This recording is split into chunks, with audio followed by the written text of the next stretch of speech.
یہ وہ دن تھا جب عراقی صدر صدام حسین کو سرعام پھانسی دی گئی۔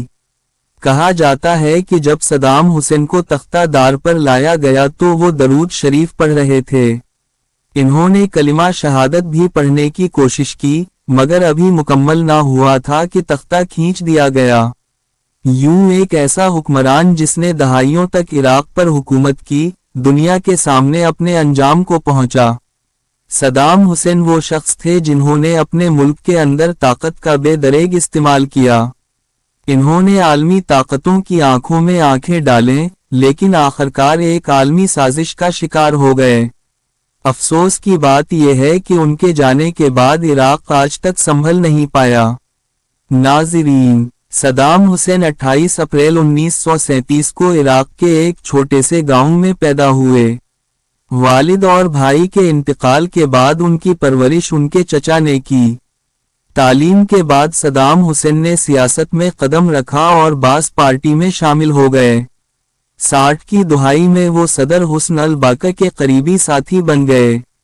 حکومت کے اہم اور خفیہ معاملات سنبھالنے لگے، مخالفین کو ختم کیا اور یوں آہستہ آہستہ اپنی طاقت بڑھاتے گئے۔ آخرکار 1979 میں اپنے ہی کزن حسن الباقہ سے استعفی لے کر خود صدر بن بیٹھے۔ اس کے بعد صدام حسین نے اپنی گرفت مضبوط کرنے کے لیے بغاوت کے الزام میں پارٹی کے ارکان کو ایک اجلاس کے دوران گرفتار کروایا۔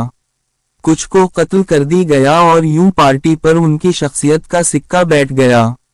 ان کے دور میں ترقیاتی منصوبے بھی شروع ہوئے، مگر ان کے عزائم سرحدوں سے آگے نکل گئے۔ 1980 میں انہوں نے ایران پر حملہ کر دی۔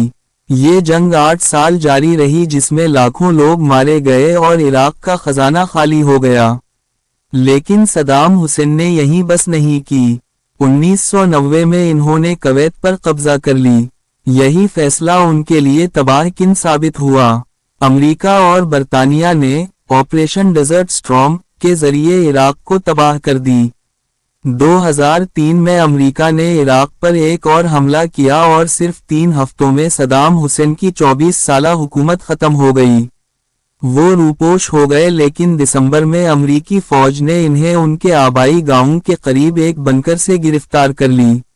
صدام حسین پر مقدمہ چلایا گیا اور انہیں 150 افراد کے قتل کے الزام میں سزائے موت سنائی گئی۔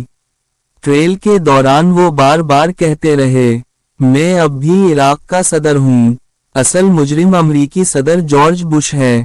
آخرکار 30 دسمبر 2006 کو عید الاضحیٰ کے دن صدام حسین کو پھانسی دے دی گئی۔ ان کی ویڈیو دنیا بھر میں پھیل گئی اور آج بھی بحث کا موضوع ہے۔ ناظرین، یہ تھی صدام حسین کی زندگی کی مختصر جھلک۔ آپ کے خیال میں صدام حسین ہیرو تھے یا ویلن؟ کمنٹس میں اپنی رائے ضرور دیجیے۔